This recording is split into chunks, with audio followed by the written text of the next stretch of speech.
എന്തോ വരാൻ പോകുന്നെന്ന് എന്റെ മനസ്സ് പറയുന്നു. ഞാൻ എന്റെ ബാലൻസ് കാണിച്ചു തരാവേ. 49 രൂപ ഇതിനകത്തൊന്നും പോയി. ഇനി വിധവാ പെൻഷൻ വന്നോന്ന് എനിക്ക് അറിയത്തില്ല. ഇതുവരെയായിട്ടും അതും വന്നില്ല. 2 മാസമായിട്ട് എന്നെ ഉപേക്ഷിച്ചോ ഗവൺമെന്റ്. കാശിന്റെ കാര്യം ചോദിക്കുമ്പോ മാത്രം കാതും കേൾക്കൂല, ഉറക്കൂ.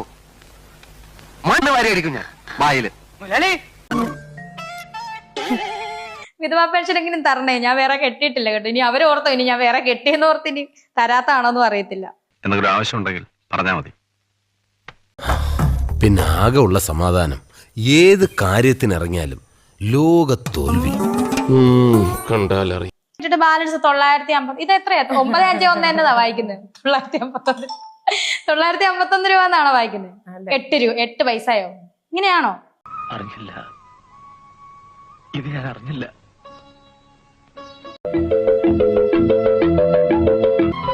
Oh my God.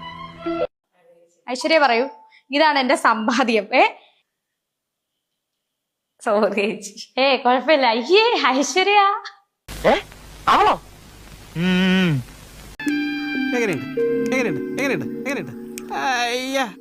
നീ എന്നെ കൂടെ കരയിക്കല്ലേ? അയ്യോ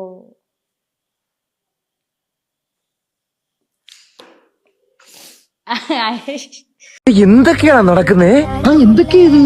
എന്തൊക്കെയാ എന്താ പറ, എനിക്കറിയില്ല. നിനക്ക് എങ്ങനെ സാധിക്കുന്നത്? എനിക്ക് ഒരൊത്തും പിടിയും കിട്ടുന്നില്ല നിന്റെ കാര്യം. ഇവിടെ വന്നിരുന്നേ ബാക്കി ചോദിക്കണ്ടേ? എന്തോ ഇവിടെ ഇരിക്ക്.